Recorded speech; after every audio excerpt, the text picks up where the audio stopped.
So now I would like to speak a bit about Zanzibar Mapping Initiative. Shortly, we can just note like a ZMI. In fact, it's the biggest data acquisition in the world so far. It's ever done in one go by using drone. We all know that we cannot use like drones to cover a big area of the lands, taking some images. But now what we are doing in Zanzibar, in Jaro, Zanzibar, which is Unguja and Pemba, we are doing acquisition of data. We are doing aerial photograph for whole Zanzibar, I mean for both islands. And the aim of this project, in fact, is to cover almost 2,500 kilometers square. And initially, we had support from the ScienceFly, in which we were using. We are now currently using their EB, and we had another NGO which is known as a Drone Adventure, and both of these are technical experts who are supporting the project at the moment. And a bit, as you see from the slides, like we have two islands separately, and we have Unguja and also we have Pemba, in which Unguja we have almost like 239 zone, in which we had to divide the island into subzone of 9 square kilometer per each zone.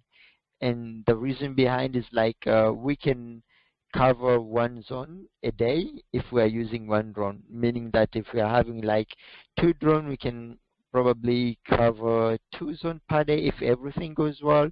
And if you have 3 drones, probably you can cover 3 zones per day if everything goes well. So totally we had 239 zone in which the Unguja Island it has been divided, and also we have Pemba Island also. It is almost like 133 zone which need to be covered with the drone, as what we see to cover all those areas, and how many flights you could make per day, and how massively now we are using the drone in Zanzibar particularly.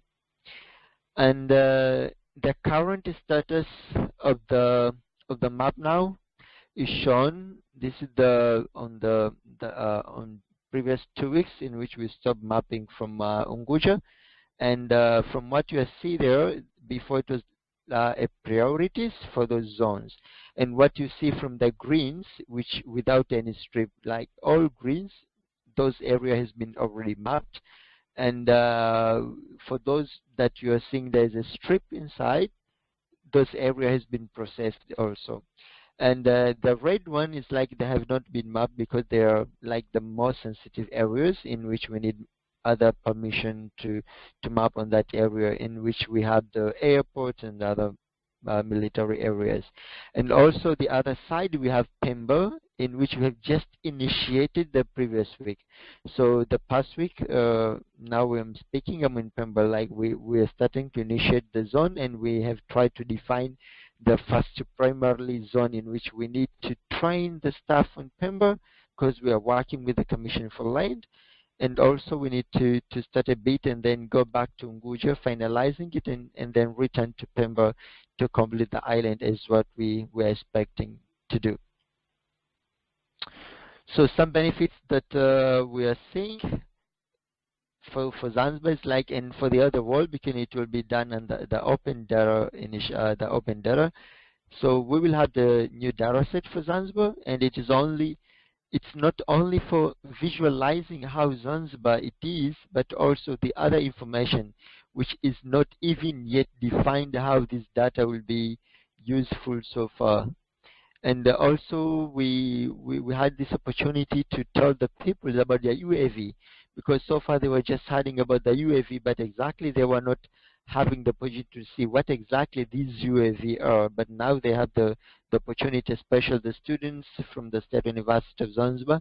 They some of the students, they had an opportunity to work within the project, so now they become like a UAV operator, especially on the EB and under the certified now. So they have this great opportunity for them. And the best things now is like we know how to find a fish. It's not that somebody is coming to give a fish. That's, I mean, now we're having the knowledge of doing something by our own and not like someone else coming inside and do that something. And that is really the goal for uh, Tanzania Flying Lab that we want to do. It's like we need to give the ability to locals. We need to give the ability to locals for themselves to understand how they can use this robotics to do their own task instead of someone else coming outside and then doing their work. In fact, to them who knows what exactly they need, of course they will have another opportunity to learn something else from other experts who have been using this kind of stuff a bit more longer now. Yes, from theoretically it's different from what we have been experienced on this ZMI.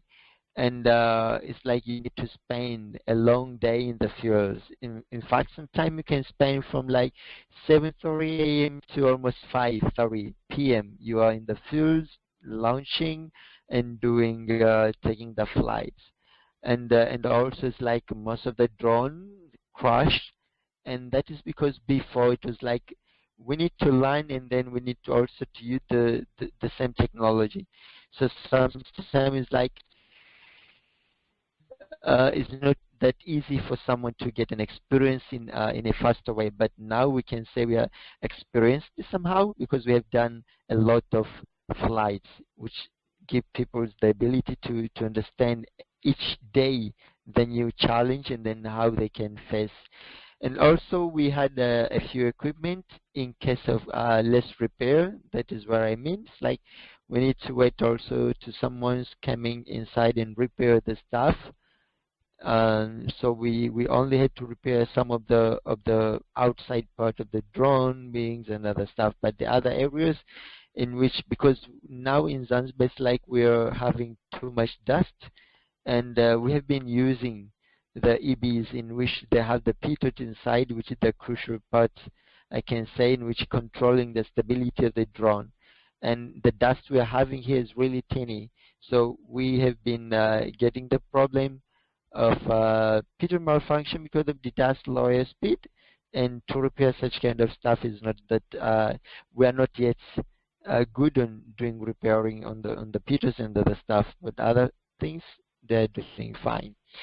So to conclude my presentation for today, it seemed like there is much can be done with the drone: entertainment, social good, and the spatial education.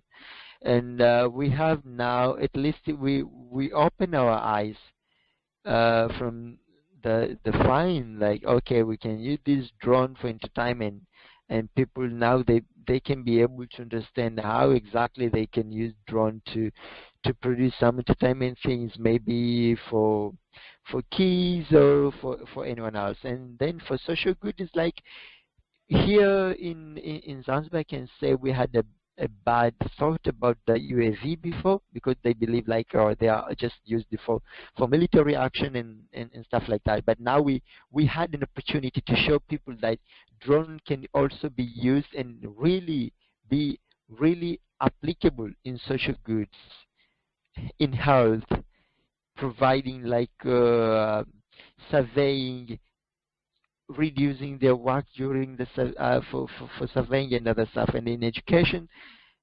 drone also can be used for people to learn how they fly it, how they control it, and also they can understand how to collect data by using drone. So now I can say, now the coming kids or the coming schools kids, they will be they will have a great moment in which we didn't have that before during our primary school times. But now I believe that the primary school students will start to understand about this kind of technology, and they will be able also to come up with a good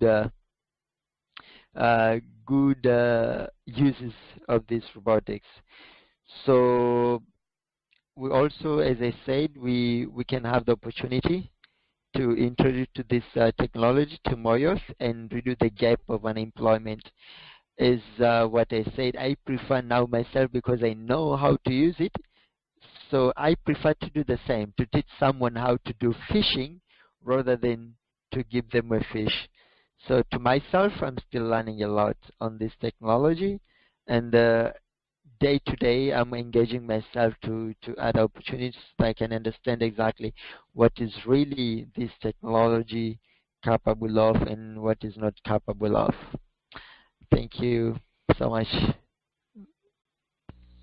Thank you, Yussuf. Now I would like to give everyone that's watching the opportunity to ask any questions. Either to Yussuf or anyone else, Adam or myself.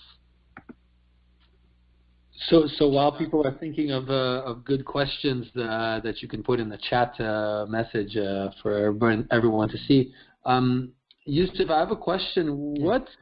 What do you think are particular challenges that you see in Zanzibar and Tanzania in general right now for the adoption of drones? It's only challenge of knowledge, because it's the new stuff in which it has not been introduced before within the Tanzania in particular. So the main challenge is like people to understand, as what I said, from what they understood before on the UAV is only used for other stuff in which is not good for social. And now the big challenge is like to go to the society or to anyone and try to change their mindset that UAV can be used for this and that and that and that, and that can help to remove the only bad thought about this robotic, especially the drones. Okay, thanks. Thanks. That's a very good answer. I have a quick question. What do you, what are your hopes and dreams? What do you hope to accomplish through Tanzania Flying Labs? Yeah, it's a really good question. I really wish to make it like the first flying labs in Tanzania, and everyone having an opportunity to come and learn and work with us. I really wish to give the peoples of Tanzania an opportunity for themselves to work on the stuff and to work with them and to produce more projects based on this UAV, and to understand exactly what are the I mean, what kind of activities, what kind of use case they can do, and that can be really open eyes for them once they start to see what exactly can be done. Because so far it's like whenever you ask anyone, okay, what you can do with drone, is a hard question for them. And even myself, it was before, because I never saw it before, unless until I got an opportunity to work within the ZMI. It is the moment where exactly I start to understanding what this UAV can do. So it is my hope that a year it will change a lot on this UAV in Tanzania, and maybe it can be the most places in which UAV are used for social goods. Great. I don't think there's any other questions right now. Anyone could always, feel free to send us questions via email or on the Google group. So I'd like to thank Yussuf again for his excellent presentation, and Adam for the opening presentation. And I'd like to thank all the people watching. Our next presentation, our next webinar should be sometime in December. Stay tuned to our Google group for an update there. Thank you. Adam or Yussuf, anything else you'd like to add? Nothing for now, just greeting from Pemba. Great. All right. Thank you, everyone. Thank you. Thank you. Have a great day.